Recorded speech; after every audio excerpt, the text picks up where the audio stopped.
What's up mga kasagba, and for today's video ay nandito tayo sa kahabaan ng Sandigan, and ngayong araw ay December 8, 2025 at syempre susilipin natin mga kasagba ang mga progress na nangyari dito sa kahabaan ng Sandigan, Commonwealth, Quezon City.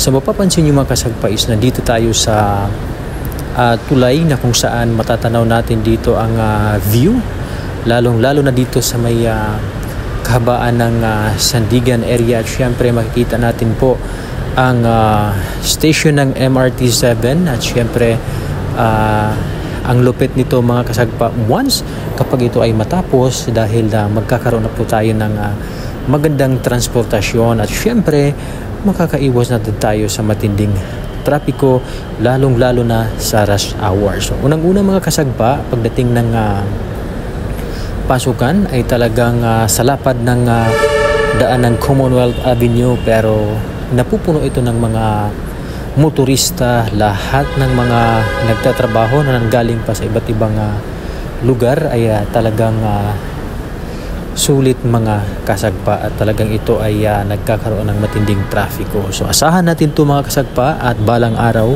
once matapos ang MRT na to at kasalukuyang ginagawa pa ay talagang magkakaroon din ng malaking kaginhawaan, lalong-lalo na sa ating mga commuters na nagmumula pa sa iba't ibang bahagi ng Metro Manila.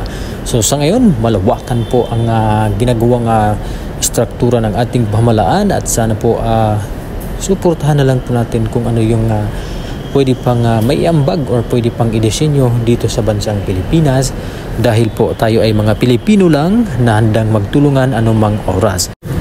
At magpatuloy tayo sa paglalakad mga kasagpa, at marami ditong tumatawid para na rin po sa kanilang seguridad. At syempre mga kasagpa, sana magkakaroon dito ng bubong para kung umuulan hindi po mababasa ang ating mga kababayan na araw-araw pong tumatawid para sa kanilang trabaho, mga estudyante, lula't lulo na nandito na rin dumadaan para sa safety first ng ating mga kababayan. So ating panawagan po sa himpilan na sana magkaroon po ito ng bubong na talagang maganda naman po ang pagdaan ng mga kababayan natin dito, at kapag ito ay nagkakaroon ng matinding ulan ay hindi po basta-basta nababa. At yun mga kasagpa, paakyat na po ako, papunta tayo dun sa kabila at i-check lang natin kung gaano nang progressive dito sa may bandang Sandigan, kahabaan ng Commonwealth, Quezon City.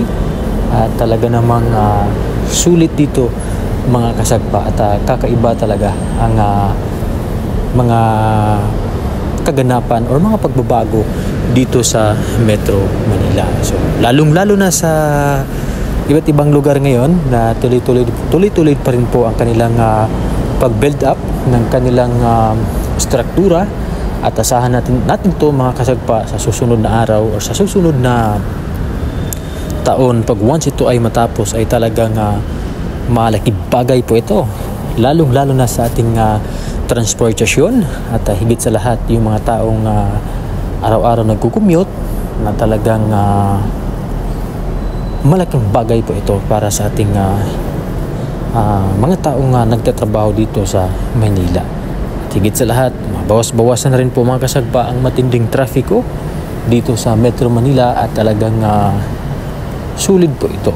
Talagang makabangon na tayo sa ating hamon ng buhay. At syempre mga kasagpa, kailangan din po natin yan para sa ating komunidad, na hindi tayo mapag-iwanan sa ating mga naumpisahan na. So kung ano yung naumpisahan before, like kagaya ng Build Program Project na talagang pinagpatuloy naman po mga kasagpa.